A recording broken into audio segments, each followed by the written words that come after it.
a new twist in the entire CWG money scam. New documents expose Suresh Kalmadi was actually aware of the contract with AM Films. Rupali. Absolutely, Tamanna, and in fact even cleared payments for the deal. Navika Kumar, a political editor who's been tracking the story, brings you this report.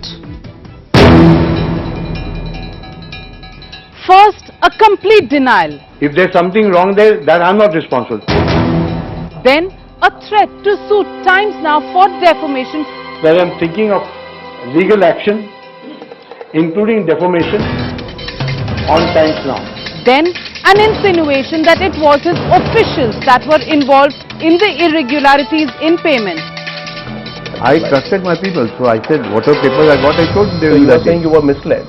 Could be. Which people misled you, Mr. Kalmadi? I mean, I'm saying Darbari and Mahindra, they briefed me. Kalmadi's first contradiction that he himself was not involved in any of the deals with AM Films UK Limited and it was his officials who were involved, completely exposed by this document where Kalmadi himself has signed okaying payments on the 24th of October.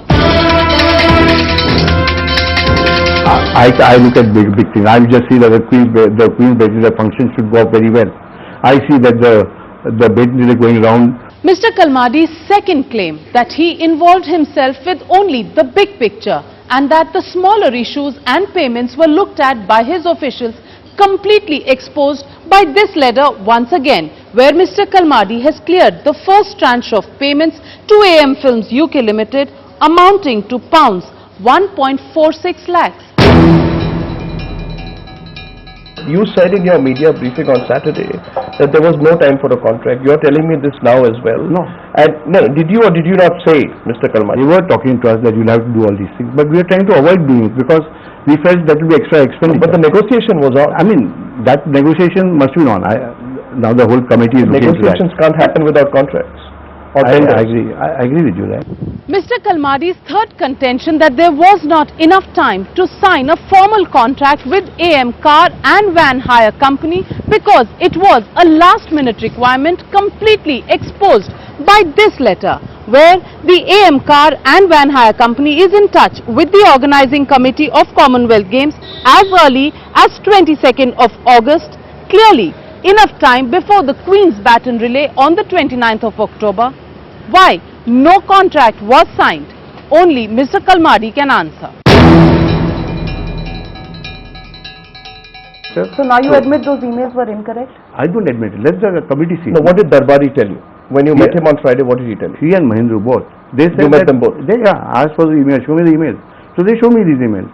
And this is if I don't know now. The British High Commission sent. They say they sent another email. This is a separate email. Mr. Kalmadi's fourth contention that it was the Indian High Commission which had recommended AM Car and Van Hire Company, completely now negated by the Ministry of External Affairs, which said that the email produced by Mr. Kalmadi is doctored and that the last line has been added by the employees of the organizing committee of the Commonwealth Games.